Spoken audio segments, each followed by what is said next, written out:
ci contexte bi ñu nekk nii. il a mordu à l'hameçon. Ousmane piège la ko sànni mu daw daanu ci. xam nga Amadou Ba dafa génn wax. ma liiral li Sonko wax. enfin les choses bougent. waaw kon il voulait faire bouger les choses. waaw waaw. Monsieur Amadou Ba a décidé de sortir de l'ombre, de ne plus se cacher derrière ces mercenaires de la plume et d'autres chroniqueurs. Tant mieux, car le jeu du mythe et du combat politique par procuration ne saurait presque prospérer plus longtemps.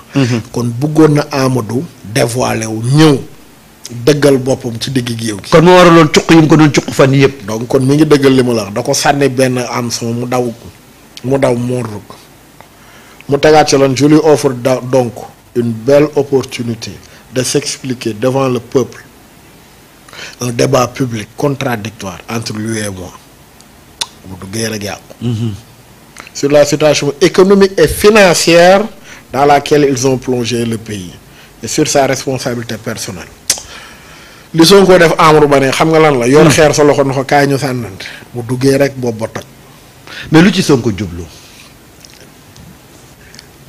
weer Amadou Ba bëccëg ndara kam wane responsabilité bi ne leen mi ngi nii contrairement ak image bi muy jaay. de pacifiste image bi muy jaay Amadou Ba mënul politique. léegi nag ñu doon wax naan Amadou moo jàngal Sonko jox na leen occasion bi xanaa sa élève bu la wooyee débat di nga dem. parce que dafa pare conférence de presse rek Sonko génne. buy dugg message bi buy dugg di dee. da ko tëgg piège. Ousmane game politique bi moo yore carte gi. mooy orienté débat bi mooy def actualité bi mooy xool li mu bëgg ñu waxtaanee ko mooy xool homme politique bi mu bëgg mu exister. mooy définir agenda politique. mooy la Babacar Justin Ndiaye waxoon boo ko attaqué il tient le haut du pavé quand il attaque il tient le haut du pavé. parce que man quand j'ai vu le message de Ousmane Sonko j'étais un peu. ma ne mais piège bi jàpp na léegi na Amadou accepté fii bu Amadou dawee rek jël ndaare dugg na rek na sëgg rek jàll ngoo da ko dema mais lii conséquence bi mooy dañuy suul yeneen coalition yi donc Amadou Ba ak kii ñooy. Sonko su ko saa yu ko neexee opposant bi mu ko neex moom mooy maanaam mooy nekk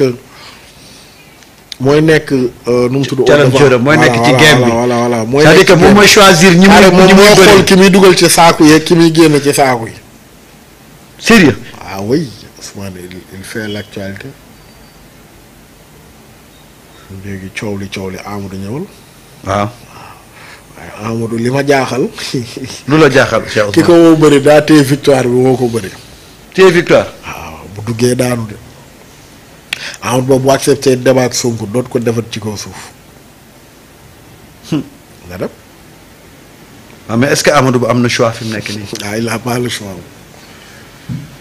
mu accepté ko lu. fii moom soit tu acceptes wala soit tu te dégonfles.